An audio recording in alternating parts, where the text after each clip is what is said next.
أعوذ بالله السميع العليم من الشيطان الرجيم من همزه ونفخه ونفثه بسم الله الرحمن الرحيم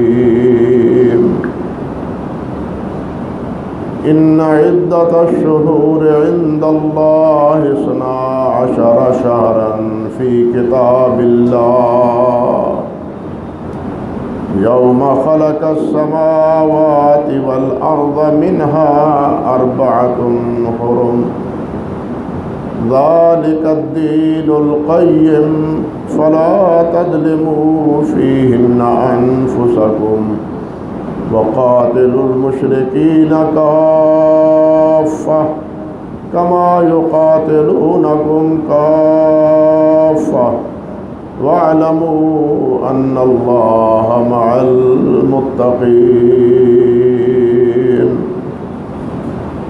سبحان ربك رب العزة عما يصفون وسلام على المرسلين والحمد لله رب العالمين۔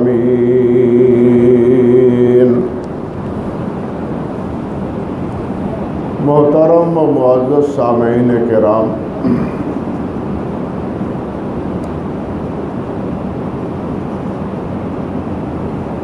سورۃ توبہ کی یہ جو آیت میں نے آپ کے سامنے تلاوت کی ہے، یہ آیت نمبر 36 ہے سورۃ توبہ کی، جس میں اللہ سبحانہ و تعالی نے فرمایا ہے کہ مہینوں کی تعداد 12 ہے۔ ان عدۃ الشہور عند اللہ 12 شہر، اور یہ بھی فرمایا کہ فی کتاب یوم خلق السماوات والارض منہا 4 حرم، یہ اس وقت سے ہے جب سے ہم نے زمین و آسمان کو پیدا کیا، اس وقت سے ہمارا یہ فیصلہ ہے کہ سال کے 12 مہینے، اور ان 12 مہینوں میں فرمایا منہا 4 حرم، 4 حرمت والے مہینے، محترم مہینے وہ 4 جن میں لڑائی اور فساد اس سے گریز کرنا ہے، گناہوں سے اور معصیت سے بچے رہنا ہے۔ وہ مہینے کیا ہیں؟ ایک ان میں سے مہینہ رجب کا ہے، جو شعبان سے پہلے ہوتا ہے، رمضان سے پہلے شعبان، اس سے پہلے رجب، اور 3 مہینے ہیں ذی قعد، ذی الحج اور محرم۔ یہ 3 مہینے مسلسل ہیں، ذی قعد، ذی الحج اور محرم۔ ذی قعد کا وہ مہینہ ہے کہ جس میں حجاج کرام بیت اللہ کا رخ کرتے ہیں، زمانہ قدیم سے لے کے آج تک۔ اب بھی ذی قعد میں حج پر جانے والے بائی ایئر جو جا رہے ہیں، وہ ان کا سفر شروع ہو جاتا ہے۔ بحری جہاز پہ تو اس سے بھی پہلے ہوتا تھا، رمضان المبارک سے بھی پہلے، لیکن وہ سفری صعوبت کی وجہ سے، لیکن احرام وہ نہیں باندھ سکتے۔ حج کا احرام باندھنا ہے تو ذی الحج میں باندھ سکتا ہے، ذی الحج سے پہلے نہیں۔ تو یہ ذی قعد، ذی الحج اور محرم، یہ 3 مہینے مسلسل ہیں، اور یہ بھی حرمت والے مہینوں میں شمار ہوتے ہیں۔ ان میں ذوالحج کا جو مہینہ ہے اس کے پہلے 10 دنوں کی فضیلت آپ سنتے رہے کہ اللہ ذوالجلال کے ہاں ان 10 دنوں کی کیا حیثیت ہے کہ اس میں جس قدر نیک عمل کیا جائے وہ اللہ ذوالجلال کو بہت بہت محبوب ہے نسبتاً دوسرے ایام میں نیکی کے اعمال کرنے سے۔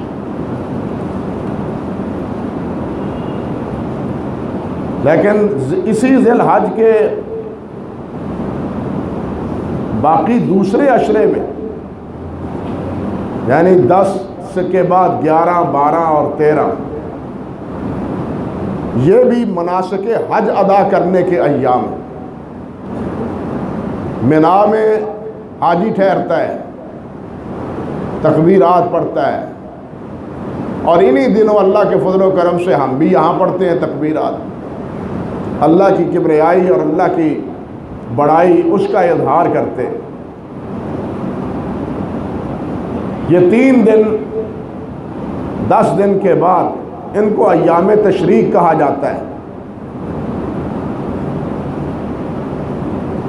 13 تاریخ کے بعد اسی ذی الحج میں ذی الحج کی 18 تاریخ کو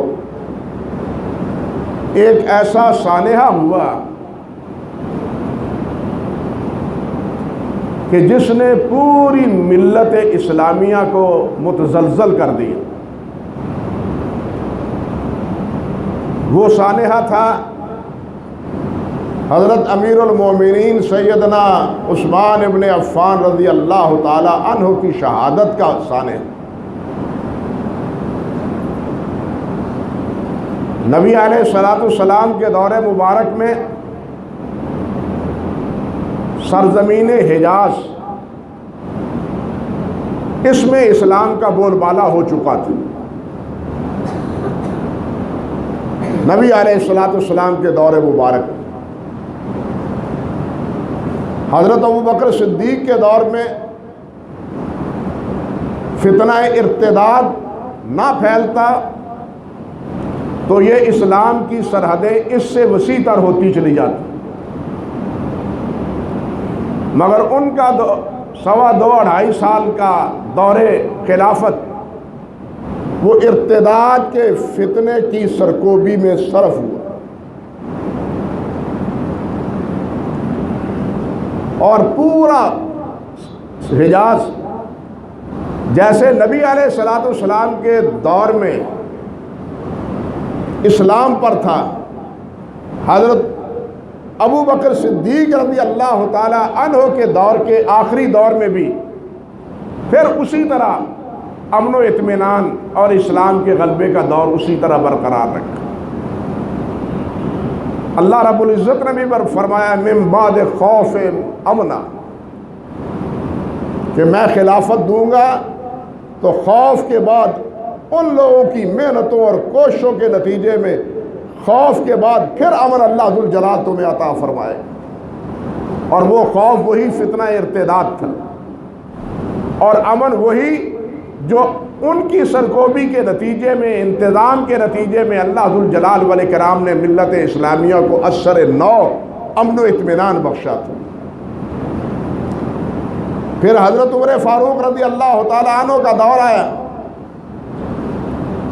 اور حضرت عمر فاروق رضی اللہ تعالی عنہ کے دور میں جس طرح کے مورخین نے لکھا ہے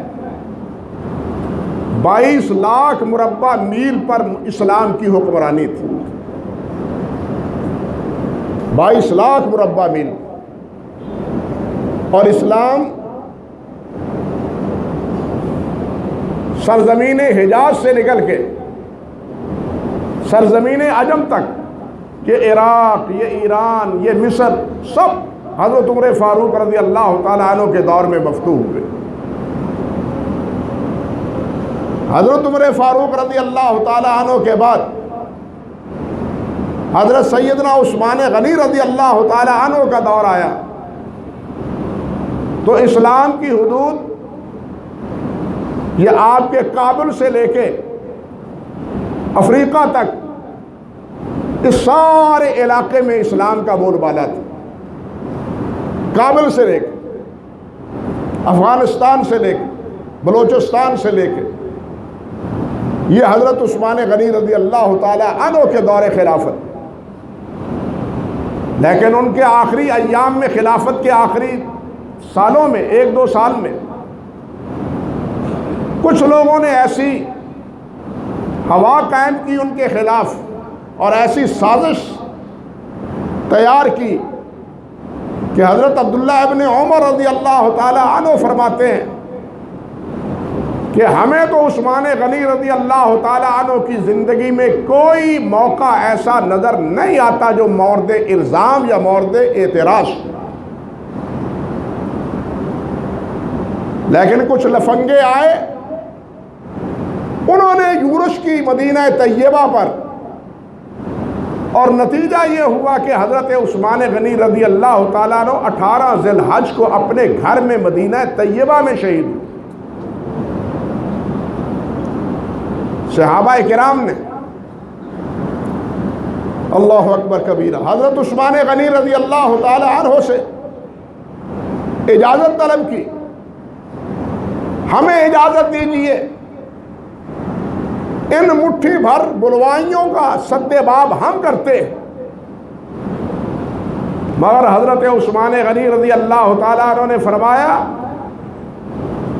کہ میں اپنی بدولت مدینہ طیبہ کی حرمت کو پائمال ہوتا ہوا نہیں دیکھ سکتا۔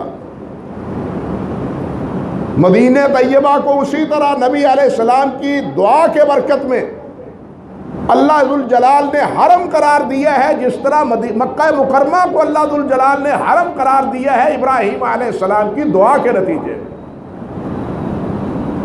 اس لیے میں مدینہ کے اس حرم میں اپنے دفاع کی وجہ سے مسلمانوں کا خون وہ بہتا ہوا برداشت نہیں کر سکتا۔ حضرت عثمان شہید ہو گئے۔ عبداللہ بن سلام رضی اللہ تعالی عنہ وہ فرماتے تھے ان بلوائیوں سے کہ باز آ جاؤ اپنی حرکت سے، کوئی حماقت نہ کر بیٹھنا۔ یاد رکھو اگر حضرت عثمان غنی شہید ہو گئے یہاں تو آئندہ کبھی بھی مسلمانوں کی حکومت مدینہ طیبہ میں برقرار نہیں ہوگی۔ حضرت عبداللہ بن سلام رضی اللہ تعالی عنہ یہودیوں کے بہت بڑے عالم تھے، تورات کے عالم تھے، اور جب نبی علیہ السلام تشریف لائے مدینہ طیبہ میں تو پہلی ہی مجلس میں جب آپ سے ملاقات کی تو حضرت عبداللہ ابن سلام رضی اللہ تعالی عنہ نے ان نشانیوں اور علامات کی بنا پر جو تورات میں پڑھ رکھی تھی آخری نبی کے بارے میں، ان کو محسوس کر کے اور آپ کے رخ انور کو دیکھ کے یہ بات برملا کہی کہ یہ چہرہ جھوٹ بولنے والا نہیں ہے، یہ بالواقع اللہ کے نبی، اور آپ کے دست مبارک پر بیعت کی پہلی ہی مجلس۔ یہ عبداللہ بن سلام، اور بھی بڑے عجیب و غریب واقعات ہیں ان کے۔ انہی عبداللہ بن سلام رضی اللہ تعالی عنہ کا یہ تجزیہ آج ہم اپنی آنکھوں میں سچا ہوتا ہوا دیکھ رہے ہیں۔ اس کے بعد کبھی بھی مدینہ طیبہ مسلمانوں کا دارالسلطنت نہیں بنا، بنو امیہ کا دارالسلطنت بنا، بلکہ حضرت علی رضی اللہ تعالی عنہ حضرت عثمان غنی کے بعد امیر بنے تو انہوں نے اپنا دارالسلطنت کوفے کو بنا لیا، مدینہ طیبہ چھوڑ گئے۔ کیوں چھوڑا مدینہ طیبہ کو؟ کس وجہ سے مدینہ طیبہ کو خیر بات کہا؟ حالانکہ نبی علیہ السلام نے فرمایا تھا کہ مدینہ کو نہ چھوڑنا، یہاں کی پشیمانی اور اس کی یہاں کی پریشانی اس کو برداشت کرنا، یہاں جینا اور یہاں مرنا۔ جو یہاں جیے اور مرے گا قیامت کے دن میں اس کے ایمان کی شہادت دوں گا۔ یہ بشارتیں نبی علیہ السلام نے دی، لیکن اس وقت کے معروضی حالات کے تناظر میں حضرت علی رضی اللہ تعالیٰ عنہ مدینہ طیبہ کو دارالسلطنت نہ رکھ سکے، وہ کوفے میں منتقل ہو گئے۔ حضرت علی کی شہادت کے بعد حضرت حسن اور حضرت معاویہ رضی اللہ تعالی عنہما ان کے مابین مصالحت ہوئی، اور بالاتفاق حضرت معاویہ رضی اللہ تعالی عنہ امیر المومنین بنے۔ کس نے بنایا؟ سوچنے کی بات ہے، کس نے بنایا؟ حضرت حسن نے بنایا۔ نبی علیہ السلام نے فرمایا تھا، صحیح بخاری کی روایت ہے، کہ میرا یہ بیٹا وہ ہے کہ جو مسلمانوں کی دو جماعتوں کے مابین مصالحت کرے گا، مسلمانوں کی دو جماعتوں کے مابین مصالحت کروائے گا۔ اور اس مصالحت سے مراد یہی حضرت حسن اور حضرت معاویہ رضی اللہ تعالی عنہما کی مصالحت، ورنہ اس کے علاوہ اور کوئی مصالحت کا واقعہ نہیں ہے۔ اور حضرت معاویہ انہوں نے اپنا دارالسلطنت دمشق کو بنایا، شام کو بنایا۔ بنو امیہ کا دورہ وہی گزرا، بنو عباس آئے تو انہوں نے اپنا دارالسلطنت بغداد کو، عراق کو بنایا، اور اس وقت سے لے کے آج تک تاریخ کے اوراق ہمارے سامنے ہیں۔ مدینہ طیبہ کو وہ حیثیت حاصل نہ ہو سکی جو خود نبی علیہ السلام کے دور مبارک میں، سیدنا صدیق اکبر کے دور مبارک میں، سیدنا فاروق اعظم کے دور مبارک میں، یا سیدنا عثمان ابن عفان کے دور مبارک میں تھی۔ وہ مرکزیت اور وہ حیثیت جو پہلے 3 ادوار میں تھی، وہ بعد میں کبھی باقی نہ رہی۔ عبداللہ بن سلام رضی اللہ تعالی عنہ کا قول سچا ہوتا ہوا تاریخ میں ہم دیکھتے ہیں۔ اللہ اکبر کبیرہ۔ اور پھر یہ بات اچھی طرح سمجھ لینی چاہیے کہ تمام اہل سنت،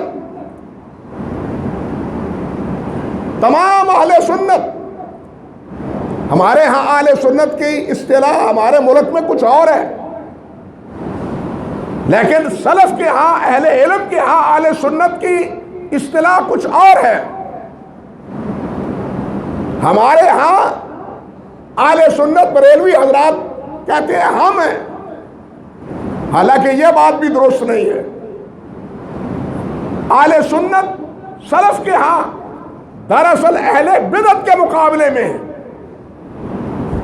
اہل سنت اہل بدعت کے مقابلے میں ہے، اور اہل بدعت میں سب سے اولین بدعت یہی تشیع اور رافضیت کی بدعت ہے۔ اولین بدعت یہی تشیع اور رافضیت کی بدعت ہے، جو حضرت علی رضی اللہ تعالی عنہ کے دور ہی میں جس کا آغاز ہو چکا تھا، بلکہ ان سے بھی پہلے حضرت عثمان غنی رضی اللہ تعالی عنہ کے دور کے آخری دور میں اس کی ابتدا ہو چکی تھی۔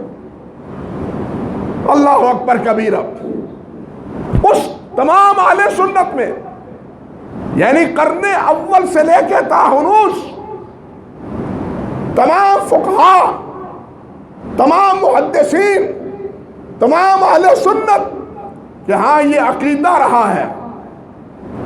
بھائیو اپنا عقیدہ سمجھو کہ سب سے پہلا منصب، سب سے پہلے خلیفہ امیر المومنین حضرت ابو بکر صدیق ہے، خلافت کے اعتبار سے بھی، درجے اور مرتبے کے اعتبار سے بھی۔ دوسرا درجہ حضرت ابو بکر عمر فاروق رضی اللہ تعالی عنہ کا ہے۔ تیسرا درجہ حضرت عثمان ابن عفان رضی اللہ تعالی عنہ کا ہے۔ چوتھے خلیفہ اور درجہ اور مرتبہ وہ حضرت علی رضی اللہ تعالی عنہ کا ہے۔ عقیدے کے بارے میں جتنی کتابیں لکھی گئی ہیں، دوسری صدی سے لے کے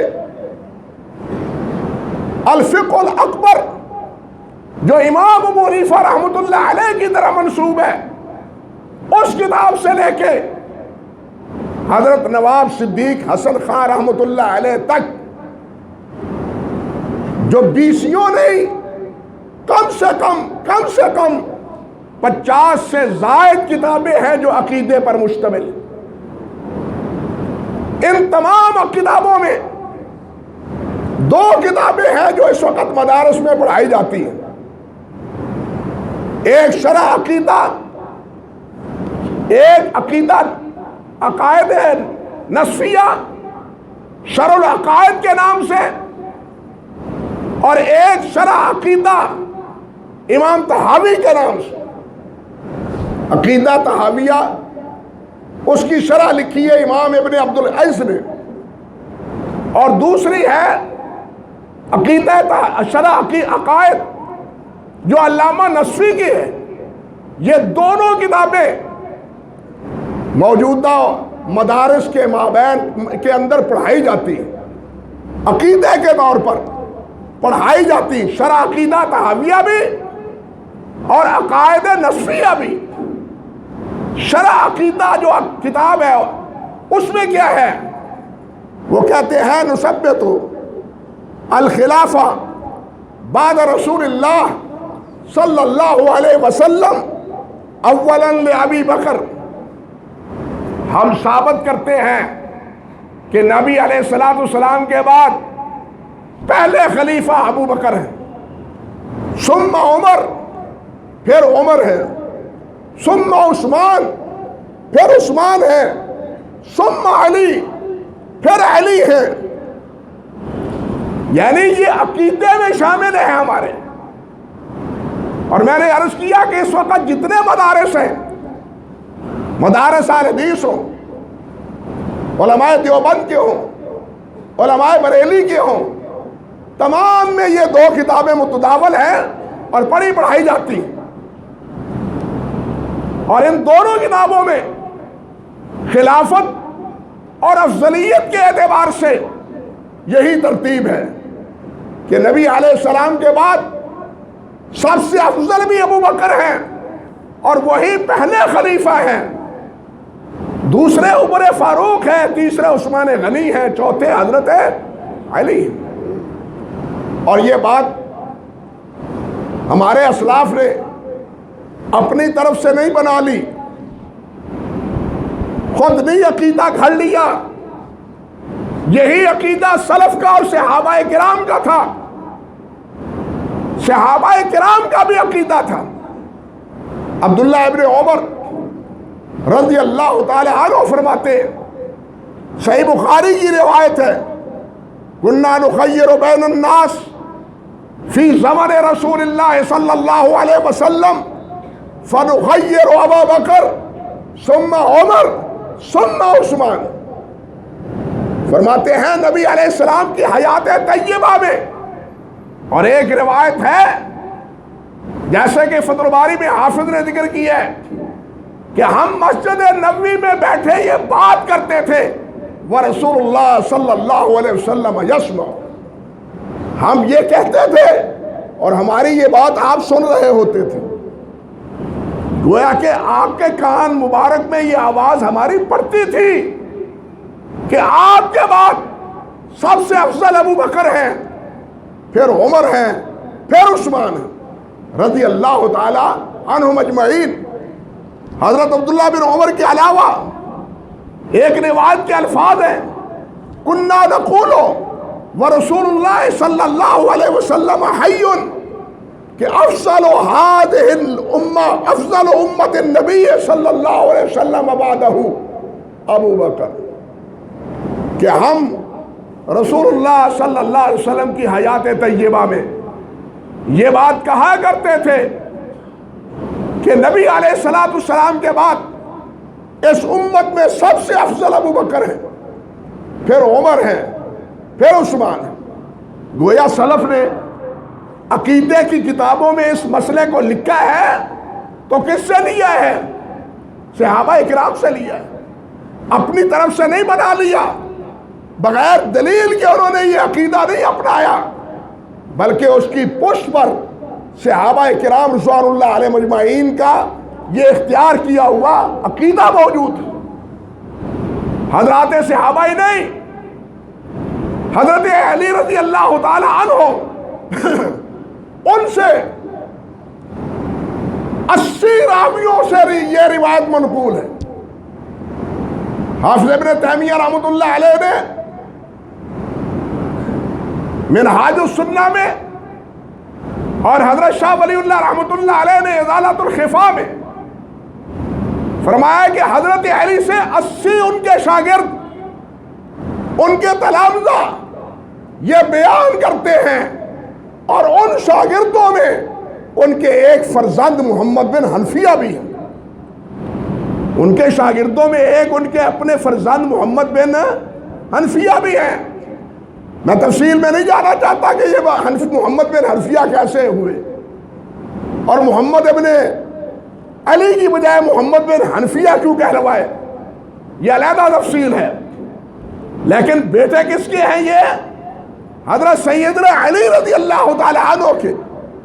یہ فرماتے ہیں قلت لأبی، میں نے اپنے ابا جی سے عرض کیا ای الناس خیر بعد رسول اللہ، ابا جی اللہ کے رسول کے بعد سب سے بہتر کون ہے؟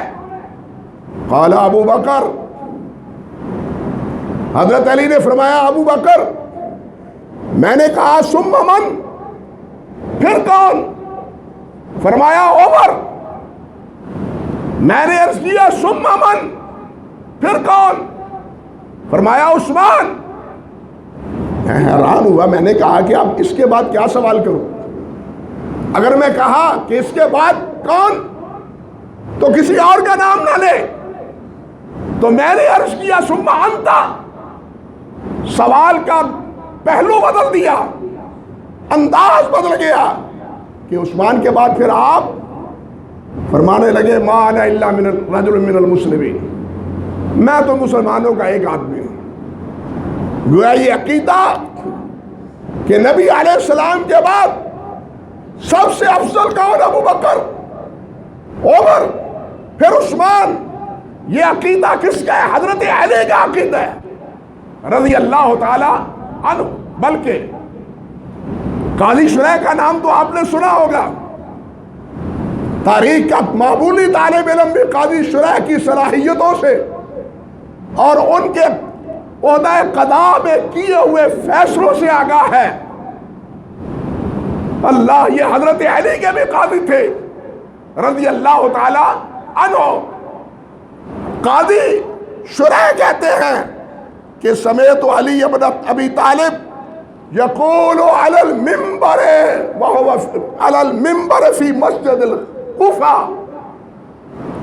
کہ میں نے کوفے کی مسجد میں منبر پر حضرت علی رضی اللہ تعالی عنہ کو کہتے ہوئے یہ سنا، کیا خیر هذه الامت بعد رسول اللہ صلی اللہ علیہ وسلم ابو بکر، کہ اس امت میں نبی علیہ السلام کے بعد سب سے افضل کون؟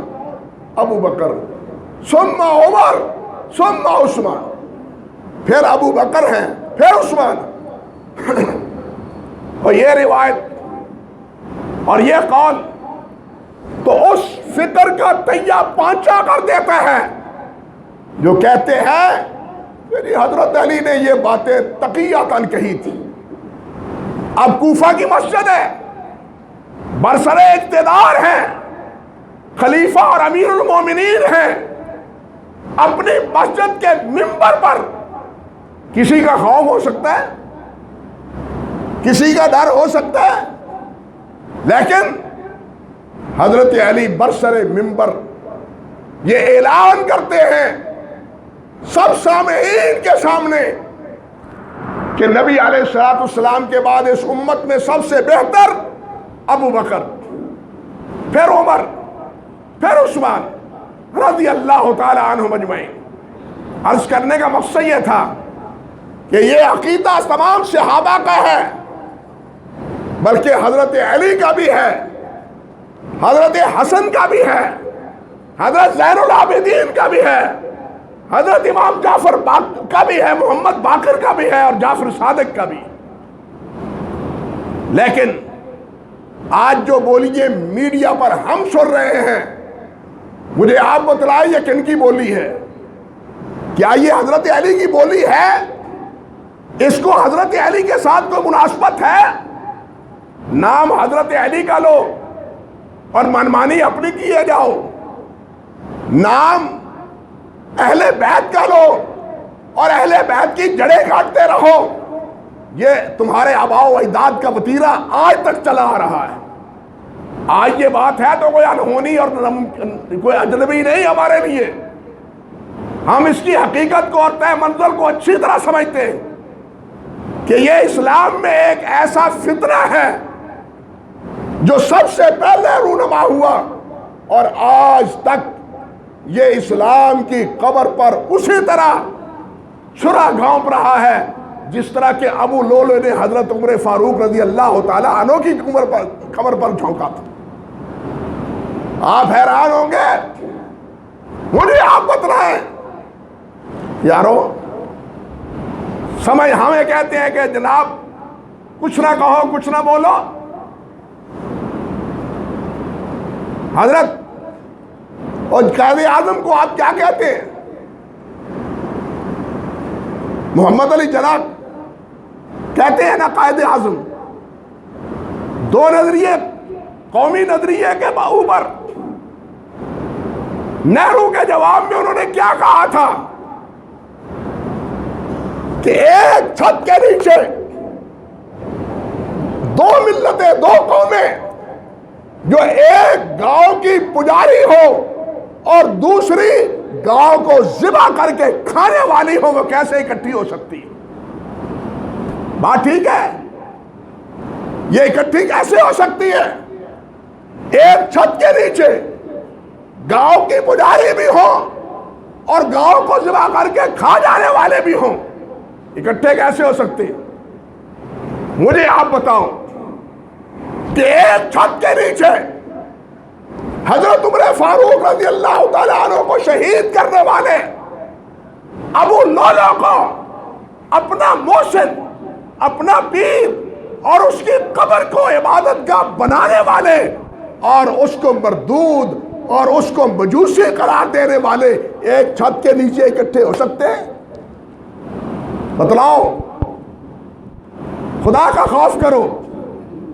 ایران میں اب بھی ابو لولو کی قبر کی پرستش ہو رہی ہے۔ کون ابو لولو؟ جس نے حضرت عمر فاروق رضی اللہ تعالیٰ عنہ کو مسجد نبوی میں شہید کیا تھا۔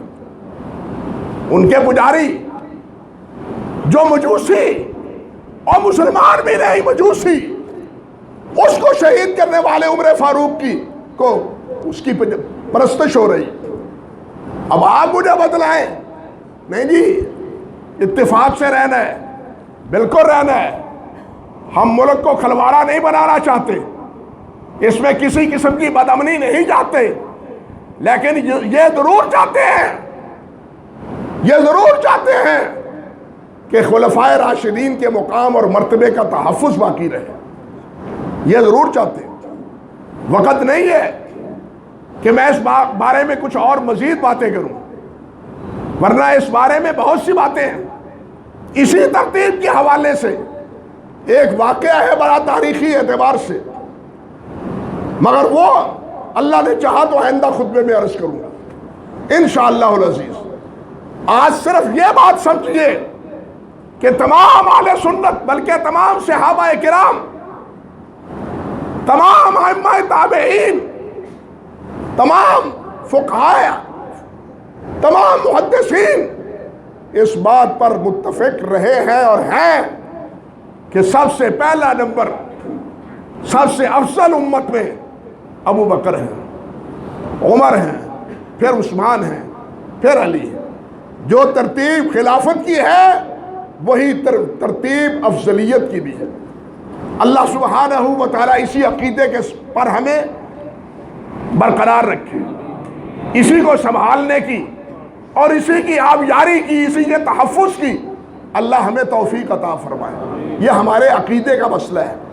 ہاں، اگر یہ بات قابل قبول نہیں کہ جناب ہم ان سے نہیں بیٹھ سکتے، جو خلیفہ جو سقیفہ بنو ساعدہ میں بیٹھے تھے، تو ہم ان سے بھی نہیں بیٹھ سکتے جو جناب ابو لولو کی قبر کے مجاور بنے بیٹھے۔ سمجھے ہو بات؟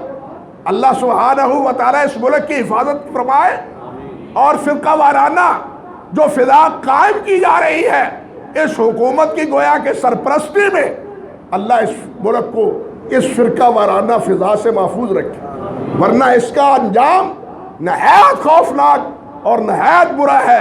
اللہ اس انجام سے ہمیں بچائے۔